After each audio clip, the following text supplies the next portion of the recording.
Hello, welcome to Johnny English. Now, yesterday we spoke about the barbers having a haircut because at the weekend in the UK, hairdressers and barbers reopened after being closed for a number of months due to the worldwide pandemic.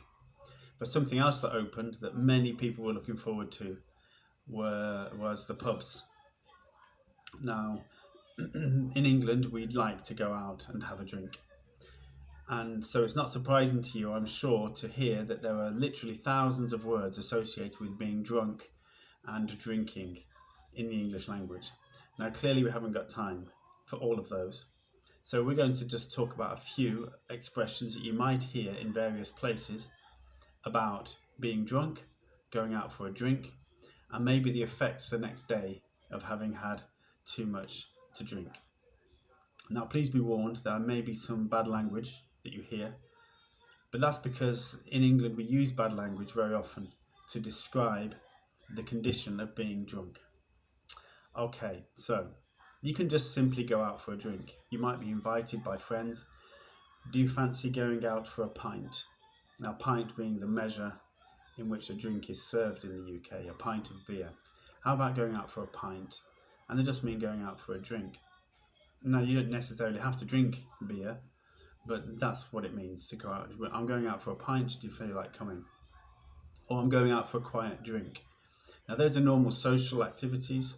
You just go out with one or two friends or family and you go and have a quiet drink somewhere in a nice pub. But then younger people, or on certain occasions, we all, I'm sure, like to go out and have a really good time.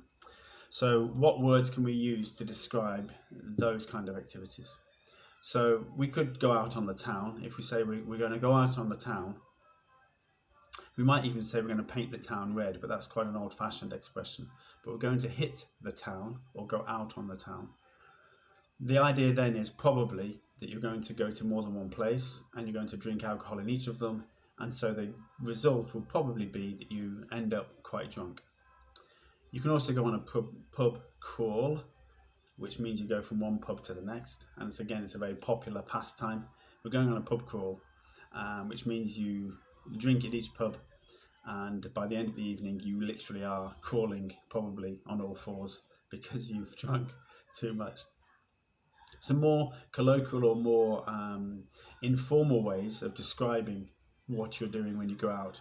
If you go out deliberately to get drunk, you say, I'm going to go out and get lashed, or I'm going to go out and get trolleyed. And we can also say, I'm going out on the lash. I'm going out on the lash at the weekend, which means you're going really to go and drink too much. That is the purpose of going. So those are things we might say about going out to drink.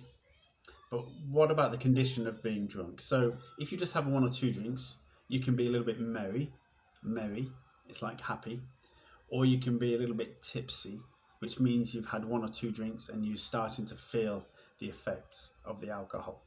A little bit tipsy, a little bit merry. But then if you really go hard and you really drink too much, you might get off your face. You are off your face. It means you're so drunk you can't remember anything very, very often.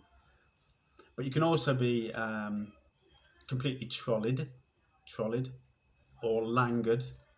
These are two words we might use for being drunk. Of course, not everywhere uses the same expressions. Very often these are regional and they are associated with one place and not another. But the thing about these idiomatic expressions in English is that you will be able to transfer them because in the context of what you're talking about, people will know what the word means. So you get trolleyed, you get shit-faced, or you can get fuck-faced. Now that means you really are gone. You've really had too much to drink. So what about the next day? After you've been drinking with your mates, you've been on the town, you've done a pub crawl, you've got absolutely shit-faced. How do you feel the next day? Well, you might feel a little bit worse for wear. A little bit worse for wear means that you've overdone it. Or you might feel a bit groggy, which means you've got a bad head. You can't really focus on things properly. All of it is associated with a hangover. Yeah, a hangover, which is how you feel the next day. So worse for wear, hungover, groggy, and those are usually the effects of going out on the lash the night before, when all you intended to do was go out for a quiet drink or a pint with your friends. But in the end, you hit the town, got trolleyed, completely shit-faced, and now you feel worse for wear the next day, completely hungover, and wish you hadn't done it, and now you're promising you'll never do it again. At least not until next time.